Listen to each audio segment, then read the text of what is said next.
How simple it was for primitive people to get a wife. Just knock a girl out with a stick and drag her back to the cave to make it official. Thus, every man in the primitive tribe mastered the excellent skill of knocking people out, except for Ernu. He was the tribe's most famous little loser, secretly in love with the most beautiful girl in the tribe, but the girl only saw him as a best friend, and thoughtfully introduced a female orangutan to be his wife. Seeing that Ernu really did not want to engage in interspecies romance, she had to personally teach him how to knock a girl on the head. Ernu looked at the girl he loved, eager to act. He quietly raised the stick and struck, but unfortunately he didn't hit hard enough to knock her out. However, this action still brought him luck, and he finally bravely confessed his feelings. Who knew that big brother Danu suddenly knocked the girl out with a stick and proudly dragged her away? Ernu was dumbfounded on the spot, and in the days that followed, he could only watch Danu and the girl show off their love, feeling sad and alone. That day, he spotted a very beautiful girl, and his old heart couldn't help but start beating. He secretly encouraged himself, raised the stick, and struck down hard. The girl fell to her death. But in the primitive tribe, where clothing and food were scarce, a dead person often meant a feast, and everyone ate with oil dripping from their mouths. Ernu silently refused this delicious meal, and as a result, the next day he was so hungry that he went to the river to spear fish, but unfortunately he couldn't even hold the spear steady.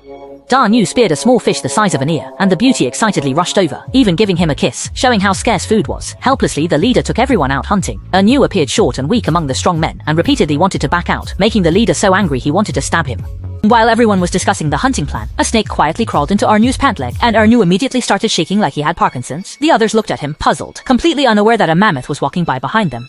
In order to get rid of the snake, Ernu took off his wool pants. As the only primitive person wearing pants, Ernu got scolded by Danu again, who also threw away his wool pants. Ernu chased after the pants and fell off a cliff. When everyone ran over to look, they saw he had fallen onto a huge pile of dung. Ernu accidentally found a skull in the dung, indicating that the creature that left the dung had eaten a person. The leader suggested feeling around again. Maybe something valuable could be found. Next, he pulled out a string of necklaces, a broken spear, and 2 more skulls. It seems this creature had quite an appetite. Ernu realized this was not something they could handle, so he turned to leave, only to run into a mammoth. He was swallowed by the mammoth, and everyone threw spears to attack it. The mammoth was quickly killed by the group, and Ernu was pulled out from the back. Danu, as the warrior who killed the mammoth, returned to the tribe and held a wedding with the beautiful woman.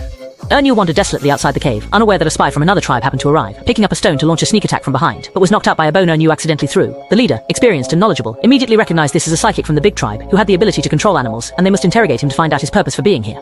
After the spy was tied up, he was very stubborn, claiming that no torture could make him talk. So Ernu took off his shoes and tickled his soles with a feather. The stubborn spy quickly couldn't hold it anymore. It turned out he wanted to assassinate the tribe leader to make it easier for the big tribe to attack. Ernu was given the task of guarding the spy, and in his simplicity, he soon forgot about the spy's special abilities.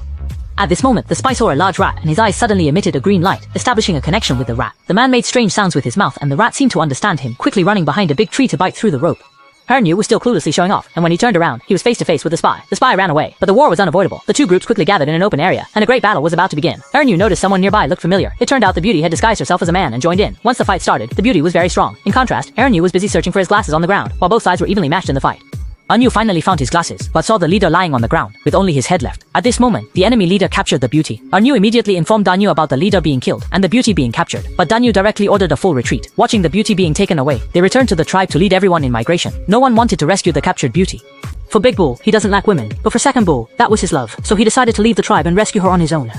After a long journey, he was unexpectedly captured by the people of the daughter tribe. The chieftain wanted to keep Ernu to propagate descendants, but he was determined to rescue the beauty and cruelly rejected the beautiful chieftain, angering her to the point of chasing him to kill him. Ernu fled in a panic and unexpectedly arrived at the large tribe that had captured the beauty. The beauty was leisurely putting on a necklace when Ernu quietly pulled her aside. He told her that he had bravely come to rescue her, thinking she would be moved by his love. However, the beauty really liked the current tribe, as it was stronger, and she could have enough to eat. To show her loyalty, she loudly exposed Ernu's presence, leaving him no choice but to turn and flee. During his escape, he encountered the daughter tribe chasing him, and then ran into his original tribe that was migrating. Ernu couldn't stop in time and fell off a cliff. Before dying, he finally understood that in the primitive tribe where they couldn't get enough to eat, his love was as out of place as he was.